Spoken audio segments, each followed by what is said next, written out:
Welcome back, English 1 students, to your academic word of the day. Today's word, we have confine.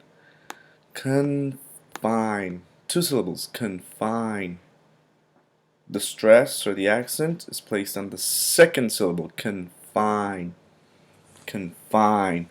In Spanish, it's confinar. We're using this word as a verb.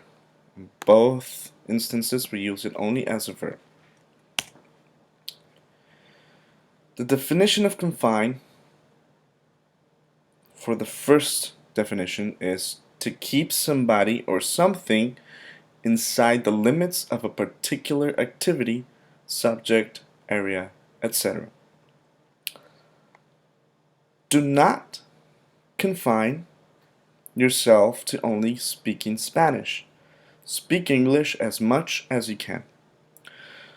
So when you come into the classroom and you start speaking Spanish, you are confining yourself, restricting, okay, keeping yourself within the limits of Spanish. You're not going outside of Spanish. You're not expanding your vocabulary and your speaking skills if you only speak Spanish. Okay, so you have to step outside of that confinement, so you don't have to be confined anymore. Start speaking English. Continue to speak English and try to just speak English at least while you're in the classroom. Also, be aware of speaking more English outside of the classroom.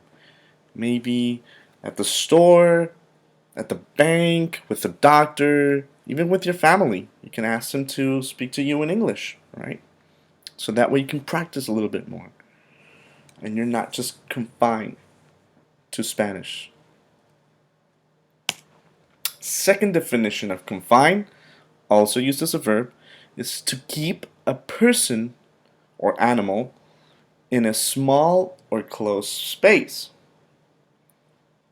In Edgar Allan Poe's short story, The Cask of Amontillado, the narrator confines another character behind a wall in a cellar.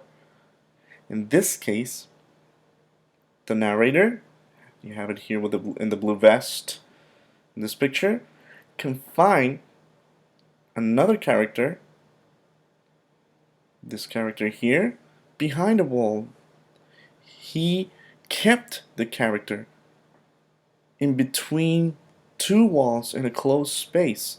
So confine in this sense is to place another person in a short or confined space, small space, to restrict him to only this area right here.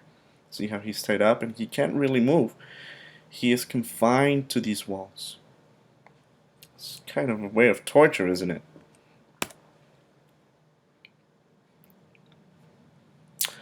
Some familiar words, we have confined as an adjective, confining used also as an adjective, confinement used as a noun. We got some synonyms, and words that you can use instead of confine are enclose, restrict, trap. Again, enclose, restrict, or trap. Antonyms, we got free, liberate, release. Free, liberate, release. The opposite of confine.